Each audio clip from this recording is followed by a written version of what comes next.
Welcome back to study literature. ഇന്നിവിടെ discuss ചെയ്യാൻ പോകുന്ന ടോപ്പിക് എന്നുള്ളത് aesthetics, classical criticism, cultural imperialism, Eurocentrism, liberal humanism എന്നീ ടോപ്പിക്കുകളാണ്. മൊഡ്യൂൾ ഫസ്റ്റ് തന്നെ ലിറ്റററി തിയറിയിൽ ആസ്തെറ്റിക്സ് എന്തെല്ലാമെന്ന് നമുക്ക് നോക്കാം. ആസ്തെറ്റിക്സ് എന്നുള്ളത് സ്റ്റഡി ഓഫ് ബ്യൂട്ടിയാണ്. അതുപോലെ തന്നെ ലിറ്റററി വർക്കിൽ ആർട്ടിസ്റ്റിക് ക്വാളിറ്റീസിൻ്റെ അപ്രീസിയേഷൻ കൂടിയാണ് ഈ ഒരു ആസ്തെറ്റിക്സ് എന്ന് പറയുന്നുള്ളത്.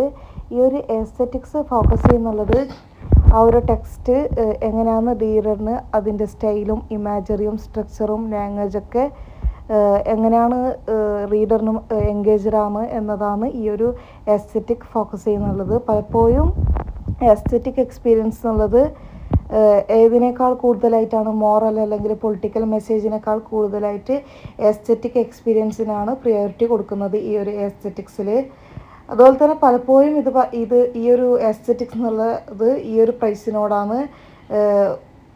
ഈ ഒരു പ്രൈസുമായിട്ടാണ് ഉണ്ടാകുന്നത്. ആർട്ട് ഫോർ ആർട്സ് സേക്ക്, കല എന്നുള്ളത് കലക്ക് വേണ്ടിയിട്ട് നിമിത്തമായതാണ് എന്ന ഒരു പ്രൈസുമായിട്ടാണ് ഈ ഒരു എസ്തെറ്റിക്സ് എപ്പോഴും ഉണ്ടാകുന്നത്. അതുപോലെ തന്നെ ഫോക്കസ് ഓൺ ബ്യൂട്ടിയായിട്ടാണ് ഈ ഒരു എസ്തെറ്റിക് ഫോക്കസ് ചെയ്യുന്നുള്ളത്. ഈ ഒരു ടെക്സ്റ്റിൽ പ്രൈമറായിട്ട് എന്താണ് ബ്യൂട്ടിയാണ് കൊടുത്തിട്ടുണ്ടാവല്. ബ്യൂട്ടിയും പ്ലഷറാണ് റീഡറിന് വേണ്ടിയിട്ട് ക്രിയേറ്റ് ചെയ്തിട്ടുണ്ടാവല്.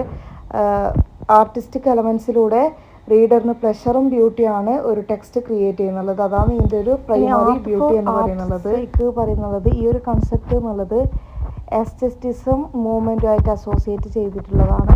ഇതിൽ സജസ്റ്റ് ചെയ്യുന്നുള്ളത് ആർട്ട് പറയുന്നത് വാല്യൂ ചെയ്യുന്നുള്ളത് ബ്യൂട്ടിക്ക് മാത്രമാണ്. അല്ലാതെ ഒരു മോറൽ ലെസൺസ് ടീച്ച് ചെയ്യാനോ അല്ലെങ്കിൽ സോഷ്യൽ കമൻറ്ററി കൺവേ ചെയ്യാൻ വേണ്ടിയിട്ട് ഒന്നുമല്ല ഈ ഒരു ആർട്ട് എന്നുള്ളത്.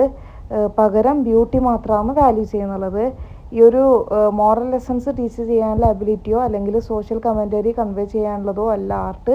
പകരം ബ്യൂട്ടിയാണ് വാല്യൂ ചെയ്യുന്നുള്ളത് ആർട്ടിൽ എന്നാണ് പറയുന്നുള്ളത്. ഈ ഒരു പ്രൈസിൻ്റെ ആ ഒരു മെയിൻ കൺസെപ്റ്റ് എന്നുള്ളത്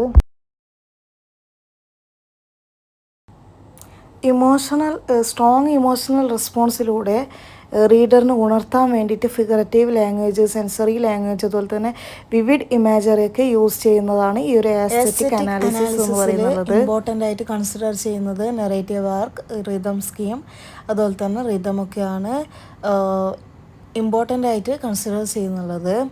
പിന്നെ പറയുന്നുള്ള കാര്യം എന്നുള്ളത് example of an aesthetic approach in literary criticism. William ബ്ലെയ്ക്കിൻ്റെ പോയത്തിൽ സിംബലൈസ് ചെയ്യുന്ന ഇവോക്കേറ്റീവ് ഇമാജറിയാണ്